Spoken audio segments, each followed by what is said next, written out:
Hi hello ನಮಸ್ಕಾರ. ಎಲ್ಲರೂ ಹೇಗಿದ್ದೀರಾ? ಎಲ್ಲರೂ ಚೆನ್ನಾಗಿದ್ದೀರಾ ಅಂತ ಭಾವಿಸ್ತಾ ಇದ್ದೀನಿ. ಎಸ್, ಈಗ ಒಂದಿನ ಮುಂಚೆನೇ ಬರ್ಡೇ ಸೆಲೆಬ್ರೇಷನ್ ಮಾಡ್ಕೊಂಡಿದ್ನಲ್ಲ, ಅದೇ ದಿನದ ಕಂಟಿನ್ಯೂಟಿ ಬ್ಲಾಗು ಇದು. ನೈಟ್ ಆಲ್ಮೋಸ್ಟ್ 9:30 ನಾವು ಇವಾಗ ಹೊರಗಡೆ ಹೋಗ್ತಾ ಇದ್ದೀವಿ ಬರ್ಡೇಗೆ. ಇದು 19ನೇ ತಾರೀಕು ನೈಟ್ ಹೊರಟಿರೋದು. ಸೊ ಹೊರಟಿದ್ದೀವಿ, ಇವಾಗಿನ್ನ ನಮ್ಮ ಏರಿಯಾದಲ್ಲಿದ್ದೀವಿ. ಎಲ್ಲಿಗೆ ಹೋಗ್ತಾ ಇದ್ದೀವಿ ಏನು ಅಂತ ರೀಚ್ ಆದಮೇಲೆ ಹೇಳ್ತೀನಿ. ಆಲ್ರೆಡಿ ಯೂಟ್ಯೂಬಲ್ಲಿ ಶಾರ್ಟ್ಸ್ ಅಥವಾ ಇನ್ಸ್ಟಾಗ್ರಾಮಲ್ಲಿ ರೀಲ್ಸ್ ನೋಡಿರೋರಿಗೆ ಗೊತ್ತಿರುತ್ತೆ ಎಲ್ಲಿ ಹೋಗಿದ್ದೀವಿ ಅಂತ. ಸೊ ಸ್ಟಾರ್ಟ್ ಮಾಡಿದ್ದೀವಿ ಜರ್ನಿನ. ಪೂಜೆ ಮಾಡಿ ಒಂಥರ ಕಿರಿಕಿರಿಯಲ್ಲಿ ಹೊರಟಂಗಾಯ್ತು. ಅಲ್ಲಿವರೆಗೂ ಚೆನ್ನಾಗಿತ್ತು. ಲಾಸ್ಟ್ ಪೂಜೆ ಮಾಡಿ ಹೊರಡುವಾಗ ತಲೆನೋವು ಬಂದುಬಿಡ್ತು. ನನ್ನ ಮಗಳು ಕಿರಿಕಿರಿ ಮಾಡೋಕ್ಕೆ ಸ್ಟಾರ್ಟ್ ಮಾಡಿದ್ಲು. ಅದೇನೋ ಅಂತಾರಲ್ಲ, ಎಲ್ಗಾದ್ರೂ ಹೋಗ್ಬೇಕಾದ್ರೆ ಸ್ವಲ್ಪ ಕಿರಿಕಿರಿ ಆಗುತ್ತೆ ಅಂತಾರೆ, ಅದು ಯಾವಾಗಲೂ ಆಗುತ್ತೆ ನಮ್ಮ ಮನೇಲಿ. ಸೊ ಹೊರಟ್ವಿ, ಯಲಹಂಕ ದಾಟ್ತಾ ಇದ್ದೀವಿ. ಕೆಲವೊಬ್ರು ಗೆಸ್ ಮಾಡಬಹುದು ಯಲಹಂಕ ದಾಟ್ತಾ ಇದ್ದೀವಿ ಅಂದರೆ ಎಲ್ಲಿಗೆ ಹೋಗ್ತಾ ಇದ್ದೀವಿ ಅಂತ. ಸೊ ಹೊರಟ್ವಿ, ಜರ್ನಿ ಸ್ಟಾರ್ಟ್ ಮಾಡಿದ್ವಿ. ನಾನು, ನಮ್ಮ ಯಜಮಾನ್ರು, ನನ್ನ ಮಗಳು, ನಮ್ಮಮ್ಮ ಮತ್ತು ನಮ್ಮ ಅಣ್ಣ, ಇಷ್ಟು ಜನ ಹೊರಡ್ತಾ ಇದ್ದೀವಿ. 5 ಜನ. ನಮ್ಮಪ್ಪ ಬರಲಿಲ್ಲ, ಮನೇಲಿ ಇದ್ದಾರೆ, ಅವ್ರಿಗೇನು ಕೆಲಸ ಇತ್ತು ಅಂತ. ಎಸ್ ಗೈಸ್, ಹೊರಟಿದ್ದೀವಿ. ಪೂಜೆ ಎಲ್ಲ ಮಾಡಿಕೊಂಡು, ನಾನು ನೋಡಿ ಶಿವನಿಗೆ ಹೂವು ಎಲ್ಲ ಇಟ್ಟು, ಇನ್ನೊಂದು ಗಣೇಶ ಇಟ್ಕೊಂಡಿದ್ವಿ, ಅದು ಕ್ಯಾಪ್ಚರ್ ಮಾಡಿಲ್ಲ. ಅಲ್ಲಿಗೂ ಹೂವು ಇಟ್ಟು ಪೂಜೆ ಮಾಡಿ ನಿಂಬೆಹಣ್ಣೆಲ್ಲ ಹೊಡ್ಕೊಂಡು, ಅದು ಆ್ಯಕ್ಚುಲಿ ಪೂಜೆ ಮಾಡುವಾಗ ಕಿರಿಕಿರಿ ಆಯ್ತಲ್ಲ, ಹಾಗಾಗಿ ಪೂಜೆದು ವೀಡಿಯೋ ಕ್ಯಾಪ್ಚರ್ ಆಗಿಲ್ಲ. ಈಗ ನಾವು ದೇವನಹಳ್ಳಿ ಏರ್ಪೋರ್ಟ್ ಟೋಲ್ನ ಕ್ರಾಸ್ ಮಾಡ್ತಾ ಇದ್ದೀವಿ. ಹಂಗಂತ ನಾವು ಏರ್ಪೋರ್ಟ್ಗೆ ಹೋಗ್ತಾ ಇಲ್ಲ, ಜಸ್ಟ್ ಏರ್ಪೋರ್ಟದು ಟೋಲ್ನ ಕ್ರಾಸ್ ಮಾಡ್ಕೊಂಡು ಚಿಕ್ಕಬಳ್ಳಾಪುರ ರೂಟ್ ಹೋಗ್ತಾ ಇದ್ದೀವಿ. ನೋಡಿ, ಟೋಲಲ್ಲಿ ಹಂಗೆ ಕ್ಯಾಪ್ಚರ್ ಮಾಡ್ಕೋತಾ ಇದ್ದೀನಿ ವೀಡಿಯೋನ. ಏನಂದರೆ ನಾನು ಅಲ್ಲೇ ಮಾತಾಡ್ಬೋದು, ಸಾಂಗ್ ಹಾಕ್ಕೊಂಡು ಹೋಗ್ತಾ ಇದ್ವಿ ನಾವು. ಹಾಗಾಗಿ ಜಸ್ಟ್ ವೀಡಿಯೋ ಕ್ಲಿಪ್ಸ್ ಮಾತ್ರ ತೊಗೊಂಡೆ. ನಾನು ಅಲ್ಲೇ ವಾಯ್ಸ್ ಓವರ್ ಕೊಡೋಕ್ಕೆ ಹೋಗಲಿಲ್ಲ. ಸೊ ಎಷ್ಟಾಗುತ್ತೆ ಅಷ್ಟು ಕ್ಯಾಪ್ಚರ್ ಮಾಡ್ಕೊಳ್ಳೋಣ. ಏನಂದರೆ ನಾವು ಹೊರಟಾಗ ಮಳೆ ಶುರು ಆಗಿಬಿಟ್ಟಿದೆ, ಅದೊಂದು ಪ್ರಾಬ್ಲಮ್ಮು. ಮಳೆ ಬೀಳ್ತಾ ಇದೆ, ಅದೇನು ಫಾಗ್ ಆಗ್ತಾಯಿದೆ, ನಮ್ಗೆ ಅದು ಕ್ಲಿಯರ್ ಮಾಡಬೇಕು. ಅದೊಂಚೂರು ತಲೆ ಕೆಟ್ಟೋಯ್ತು. ಅಲ್ಲಿಗೆ ಹೋಗ್ತಾ ಒಂದು ಕಡೆ ಸ್ಟಾಪ್ ಕೊಟ್ವಿ, ವಾಶ್ರೂಮ್ಗೆ ಹೋಗಬೇಕು ಅಂತ. ಇಲ್ಲಿ ಪೆಟ್ರೋಲ್ ಬಂಕಲ್ಲಿ ಹೆಂಗೆ ನಡಕ್ತಾ ಇದ್ದೀನಿ ಅಂದರೆ ಫುಲ್ ಎಲ್ಲ ಕಡೆ ಓಪನ್, ಎಲ್ಲೂ ಬಿಲ್ಡಿಂಗ್ಸ್ ಆ ಥರ ಏನೂ ಇಲ್ಲ, ಎಲ್ಲ ಫುಲ್ ಓಪನ್ ಸ್ಪೇಸೇ ಇರೋದು. ಹಾಗಾಗಿ ತುಂಬ ಗಾಳಿ ಬೀಸ್ತಾಯಿದೆ. ಹೆಂಗೆ ಅಂದರೆ ಗಡಗಡ ಅಂತ ಇದ್ದೀನಿ, ಅಷ್ಟು ಚಳಿ. ಮಳೆ ಬೇರೆ ಬಿದ್ದಿದೆ, ಹೆವಿ ಚಳಿ ಅಂದರೆ ಹೆವಿ ಚಳಿ. ನಾನೊಬ್ಳು ಇಳಿದ್ಬಿಟ್ಟು ಆರ್ಬಿಟ್ಟು ಬಂದುಬಿಟ್ಟಿದ್ದೀನಿ. ನಮ್ಮ ಯಜಮಾನ್ರು ಆ ಕಡೆಯಿಂದ ಕಾರ್ನ ತಿರುಗಿಸ್ಕೊಂಬರ್ತಾ ಇದ್ದಾರೆ. ವಾಶ್ರೂಮ್ ಇದೆಯೋ ಇಲ್ವ ಅಂತ ಫಸ್ಟ್ ಕೇಳೋಣ ಅಂದ್ಬಿಟ್ಟು. ಸೊ ನೋಡಿ ಗೈಸ್, ಆ ಕಡೆ ನೀವು ಚಿಕ್ಕಬಳ್ಳಾಪುರ ರೂಟ್ ಹೋಗ್ತಾರೆ, ಅಲ್ಲಿರೋವಂಥ ಪೆಟ್ರೋಲ್ ಬಂಕ್ಸಲ್ಲಿ ನೀಟಾಗಿದೆ.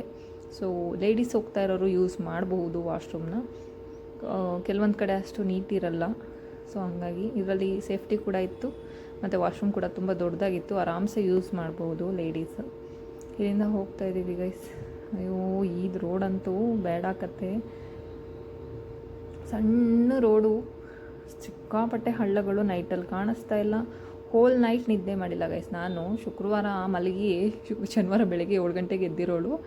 ನೆಕ್ಸ್ಟ್ ನಾನು ಹೊರಗಡೆ ಹೊರಟಾಗಿಂದ ಟ್ರಿಪ್ಗೆ ಅಂತ ಟೆಂಪಲ್ಗೆ 1 ಸೆಕೆಂಡ್ ಕೂಡ ಕಣ್ಮುಚ್ಚಿಲ್ಲ ನಾನು. ಎಲ್ಲೋ 1 ಸೆಕೆಂಡ್ ಹಿಂಗೆ ಸ್ಕಿಪ್ಪಾಗಿ ಒಂಚೂರು ಹಿಂಗೆ ತೂಗುಡಿಸ್ದಂಗೆ ಆಗಿದೆ, ಅಷ್ಟು ಬಿಟ್ಟರೆ ನಾನು ಎಲ್ಲೂ ನಿದ್ದೆ ಮಾಡಿಲ್ಲ. ಹಾಗೆ ಹೋಗ್ತಾಯಿದ್ದೀನಿ. ಅಂದರೆ ನಮ್ಮ ಯಜಮಾನು, ನಮ್ಮ ಅಣ್ಣ ಇಬ್ಬರು ಶಫಲ್ಲಾಗಿ ಗಾಡಿ ಓಡಿಸ್ತಾಯಿದ್ರು. ಅವ್ರವ್ರು 1 ಅವರ್ ರೆಸ್ಟ್ ಅಂತ ಆ ಕಡೆ ಈ ಕಡೆ ಹೋಗೋರು. ಹಂಗೂ ಅವರಾದರೂ ಒಂದು 5 ನಿಮಿಷ ರೆಸ್ಟ್ ಅಂತ ಮಾಡ್ಕೊಂಡಿದ್ದಾರೆ. ನಾನೊಬ್ಳು ಪಕ್ಕದಲ್ಲಿ ಕೂತ್ಬಿಟ್ಟಿದ್ದೀನಿ. ನಾನೊಂಥರ ರೂಟ್ ಹೇಳೋಳಾದಂಗೆ ಆಗಿಬಿಟ್ಟಿದ್ದೆ. ಯಾಕೆಂದರೆ ಹೇಳಬೇಕಲ್ಲ, ಅಟ್ಲೀಸ್ಟ್ ಅವರು ಡ್ರೈವರ್ ಆದವರು ಗಾಡಿ ಓಡಿಸ್ತಾ ಇರ್ತಾರೆ, ಲೈಟ್ ಬಿದ್ದಾಗ ಏನೋ 1 ಸೆಕೆಂಡ್ ಹಂಗೆ ತೂಗುಡಿಸ್ದಾಗ ಅಟ್ಲೀಸ್ಟ್ ಪಕ್ಕದಲ್ಲಿರೋರು ನಾವು ಎಚ್ಚರವಾಗಿರಬೇಕು. ನಾವು ನಿದ್ದೆ ಮಾಡಿದ್ರೆ ಅವ್ರಿಗೂ ನಿದ್ದೆ ಬಂದುಬಿಡುತ್ತೆ ಅನ್ನೋದೊಂದು ಪಾಯಿಂಟಿಂದ ನಾನು ನಿದ್ದೆ ಮಾಡಲ್ಲ. ಆ್ಯಕ್ಚುಲಿ ನಾನು ಟ್ರಾವೆಲಲ್ಲಿ ನಿದ್ದೆ ಮಾಡಲ್ಲ, ಒಂಥರ ದೆವ್ವ ಥರ ಎದ್ದೇ ಇರ್ತೀನಿ. ಟೋಟಲ್ ನಾವು ಹೋಗಿ ಬರೋವರೆಗೂ ಆಲ್ಮೋಸ್ಟ್ 2 ಡೇಸ್ ನಾನು ನಿದ್ದೆನೇ ಮಾಡಿಲ್ಲ. ಮನೆಗೆ ಬಂದೆ ನಾನು ಮಲಗಿರೋದು, 1 ಸೆಕೆಂಡ್ ಕೂಡ ಮಲಗಿಲ್ಲ ನಾನು, 1 ನಿಮಿಷ ಕೂಡ ಮಲಗಿಲ್ಲ. ಹೋಗ್ತಾಯಿದ್ದೀವಿ.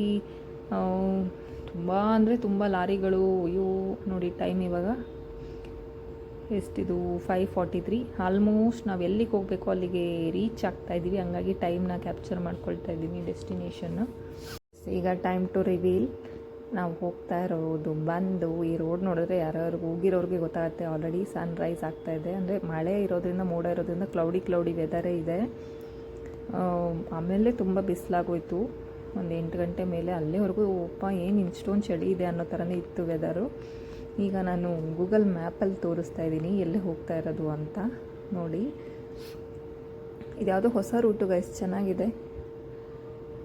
ಅದ್ರ ಬಗ್ಗೆ ಮುಂದೆ ಡೀಟೇಲ್ಸ್ ಕೊಡ್ತೀನಿ.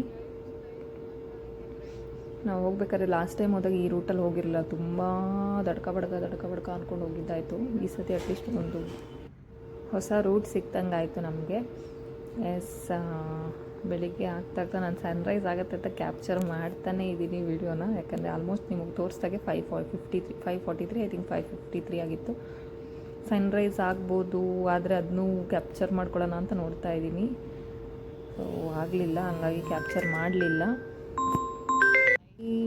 ನಾವು ರೀಚ್ ಆಗುವಂಥದ್ದು ಡೆಸ್ಟಿನೇಷನ್ ಬಂದು ಮಂತ್ರಾಲಯ. ಜಸ್ಟ್ 6 ಕಿಲೋಮೀಟರ್ಸ್ ಇದೆ ನೋಡಿ. ಮಂತ್ರಾಲಯಕ್ಕೆ ನಮ್ಮ ಹಸ್ಬೆಂಡು ನನ್ನ ಬರ್ಡೇ ದಿನವೇ ಕರ್ಕೊಂಡು ಹೋಗ್ತೀನಿ ಅಂತ ಕರ್ಕೊಂಡು ಹೋಗ್ತಾ ಇದ್ದಾರೆ. ತುಂಬ ಖುಷಿ ಆಯಿತು ನನಗೆ. ಯಾರೂ ಅಡ್ವಾಗಿ ಕಿರಿಕಿಲ್ದಿರ ನಾವು ಮನೆಗೆ ಬಿಡಲ್ಲ ಗೈಸ್, ಕಿರಿಕಿರಿ ಮಾಡ್ಕೊಂಡೇ ಬಿಡೋದು. ನಾವು ಹಂಗೆ ಸ್ವಲ್ಪ ಕಯಪಯ ಅಂತ ಇರ್ತೀವಿ. ಒಂಥರ ಹೊರಟಾಗೂ ಸಿಟ್ಟಲ್ಲೇ ಹೊರಟ್ವಿ, ಆಮೇಲೆ ಕೂಲ್ ಆಗೋದ್ವಿ. ಮತ್ತು ರೀಚ್ ಆದಮೇಲೂ ಸ್ವಲ್ಪ ಹಾಗೆ ಹಿಂಗೆ ಜಗಳ ಆಯಿತು. ಹಿಂಗೆ ಗಂಡ ಹೆಂಡ್ತಿ ಅಂದಮೇಲೆ ಅವಾಗ ಜಗಳ ಆಡ್ತಾ ಇರ್ತೀವಿ, ಏನೂ ಮಾಡೋಕ್ಕಾಗಲ್ಲ. 6 ಕಿಲೋಮೀಟರ್ ಮಂತ್ರಾಲಯಕ್ಕೆ. ಕೊನೆಗೂ ಸನ್ರೈಸ್ ಆಗಲೇ ಇಲ್ಲ, ಮೋಡನೇ ಕವಿದಿತ್ತು. So reach ಆಗ್ತಾಯಿದ್ವಿ. ಎಲ್ಲರಿಗೂ ಕಣ್ಣಲ್ಲಿ ನಿದ್ದೆ, ಹೆಂಗೆ ಅಂದರೆ ಬಿಟ್ಟರೆ ಗಾಡಿ ಸೈಡ್ಗೆ ಹಾಕಿದ್ರೆ ಅಲ್ಲೇ ನಿದ್ದೆ ಮಾಡಿಬಿಡೋಣ ಅನ್ನೋ ರೇಂಜಷ್ಟು ನಿದ್ದೆ ಬರ್ತಾಯಿದೆ. ನಾನು ನಮ್ಮ ಹಸ್ಬೆಂಡ್ಗೆ ಇನ್ನೊಂದು 6 ಕಿಲೋಮೀಟ್ರು, ಇನ್ನೊಂದು 5 ಕಿಲೋಮೀಟ್ರು ರೀಚ್ ಆಗಿಬಿಡ್ತೀವಿ, ಅಲ್ಲಿವರೆಗೂ ಫಿನಿಷ್ ಮಾಡಿಬಿಡು, ರೀಚ್ ಆಗಿಬಿಟ್ಟು ಅಲ್ಲೆಲ್ಲರೂ ರೂಮ್ ಹುಡ್ಕೋಷ್ಟೊತ್ತಿಗೆ ನೋಡೋಣ, ಇಲ್ಲಾಂದರೆ ಸೈಡ್ಗೆ ಹಾಕಿ 1 ಅವರ್ ಮಲಗಿಬಿಡೋಣ, ರೀಚ್ ಆಗಿಬಿಡೋಣ ಅಂತ ಹೇಳ್ತಾ ಇದ್ದೀನಿ. ಅವರು ಸರಿ ಆಯ್ತು, ಇನ್ನೊಂದು 5 ಕಿಲೋಮೀಟ್ರ್ 6 ಕಿಲೋಮೀಟ್ರ್ ತಾನೇ ಅಂತ ಓಡಿಸ್ತಾ ಇದ್ದಾರೆ. ಇದು ಅಡೋನಿ ರೋಡ್ ಅಂತ ಇದೆ ಗೈಸ್. ಅಲ್ಲಿ ಒಳಗಡೆ ಹಳ್ಳಿದೊಂದು ರೋಡ್ ಬರುತ್ತೆ, ಆ ರೂಟ್ನ ತೊಗೊಳಕ್ಕೆ ಹೋಗಬೇಡಿ. ಆ ರೂಟ್ ತುಂಬ ಹಳ್ಳ ಕೊಳ್ಳ ಸಣ್ಣ ರೋಡು. ಅದರದ್ದು ಇನ್ನೊಂದು ಅಡೋನಿದು 12-13 ಕಿಲೋಮೀಟ್ರ್ ಎಕ್ಸ್ಟ್ರಾ ಆಗುತ್ತೆ ರೋಡು ನಿಮಗೆ ಕಿಲೋಮೀಟರ್ಸಲ್ಲಿ. ಬಟ್ ಸಿಕ್ಕಾಪಟ್ಟೆ ಚೆನ್ನಾಗಿದೆ ರೋಡು, ಹೈವೇ ರೋಡು. ನೀವು ಆರಾಮಾಗಿ ಹೋಗ್ಬೋದು. ನೋಡಿ, ನಮಗೆಲ್ಲ ಚಳಿ ಆಗ್ತಾಯಿದ್ರೆ ನಮ್ಮ ಯಜಮಾನಿಗೆ ಸೆಕೆ ಆಗ್ತಾಯಿದೆ ಅಂತೆ, ಹಿಂಗೆ ಓಡಿಸ್ತಾರೆ. ಅದು ಏನಂದರೆ ನಿದ್ದೆ ಬಂದುಬಿಡ್ತಾ ಇದೆ, ಬೆಚ್ಚಗಾದರೆ ಇನ್ನೂ ನಿದ್ದೆ ಮಾಡಿಬಿಡ್ತೀವಿ ಅಂದ್ಬಿಟ್ಟು ಗಾಳಿಗೆ ಫುಲ್ ಕಿಟಕಿ ತಕ್ಕೊಂಡು ಓಡಿಸ್ತಾ ಇದ್ದಾರೆ. ಇನ್ನೇನು ಫೈನಲಿ ಮಂತ್ರಾಲಯ ನೋಡಿ ಎಂಟ್ರಿ ಆದ್ವಿ ಅಂತೂ ಮಂತ್ರಾಲಯಕ್ಕೆ. ಅದು ಮುಖದಲ್ಲಿ ನನಗೊಂಥರ ಖುಷಿ ಸ್ಟಾರ್ಟೇ ಆಗೋಯ್ತು ನೋಡ್ತಾ ಇದ್ದಂಗೆ. ಹೋದಂಗೆ ರೂಮ್ ಸಿಕ್ಕಲಿಲ್ಲ ಗೈಸ್, ಡಿಸಪಾಯಿಂಟ್ಮೆಂಟ್. ಕೊನೆಗೂ ರಾಯರು ಬರ್ತಡೇ ದಿನ ನನ್ನ ಮಂತ್ರಾಲಯಕ್ಕೆ ಕರೆಸ್ಕೊಂಡ್ರು, ಅದೇ ಒಂದು ಖುಷಿ ನನಗೆ. ಸೊ ಇಲ್ಲಿಂದ ಮುಂದಿನ ಬ್ಲಾಗು ನೆಕ್ಸ್ಟ್ ಡೇ ಬರುತ್ತೆ, ಕಂಟಿನ್ಯೂಟಿ ವೀಡಿಯೋ ಅಲ್ಲಿ ಬರಲ್ಲ, ಪಾರ್ಟ್ 2 ಥರ ಬರುತ್ತೆ. ಸೊ ಪಾರ್ಟ್ 2 ವೀಡಿಯೋದಲ್ಲಿ ಇನ್ನು ಮುಂದೆ ಏನಾಗುತ್ತೆ ಅಂತ ತಿಳಿಸ್ಕೊಡ್ತೀನಿ. ಸದ್ಯಕ್ಕೆ ಬರ್ತಡೇ ದಿನ ಮಂತ್ರಾಲಯನ ರೀಚ್ ಆಗಿದ್ದೀನಿ ಅಂತ ಹೇಳ್ತಾ ಜಸ್ಟ್ ಎಂಟ್ರಿಗೆ ಹೋಗಿ ರೀಚ್ ಆಗ್ತಾಯಿದ್ದೀವಿ. ಇಲ್ಲೇ ರೂಮ್ ಹತ್ರ ಕೇಳೋಣ ಅಂತ ಮೇ ಬಿ ಸ್ಟಾಪ್ ಮಾಡ್ತಾಯಿದ್ದೀವಿ ನಾವು. ಸೊ ಎಸ್ ಗೈಸ್, ಮತ್ತೆ ಸಿಗ್ತೀನಿ ಮಂತ್ರಾಲಯಕ್ಕೆ ಹೋದ್ಮೇಲೆ ಏನೇನಾಯಿತು ಅಂತ ತಿಳಿಸೋದಕ್ಕೆ ನೆಕ್ಸ್ಟ್ ವೀಡಿಯೋದಲ್ಲಿ. ಅಲ್ಲಿವರೆಗೂ ಕಾಯ್ತಾ ಇರಿ, ನೆಕ್ಸ್ಟ್ ವ್ಲಾಗ್ ಬರೋವರೆಗೂ ವೆಯ್ಟ್ ಮಾಡಿ ಅಂತ ಹೇಳ್ತಾ, ಈ ವ್ಲಾಗ್ನ ಫುಲ್ ನೋಡಿ ಅಂತ ಹೇಳ್ತಾ ಸಿಗ್ತೀನಿ ಮತ್ತೆ. ಅಲ್ಲಿವರೆಗೂ ಕಾಯ್ತಾ ಇರಿ. Love you, bye.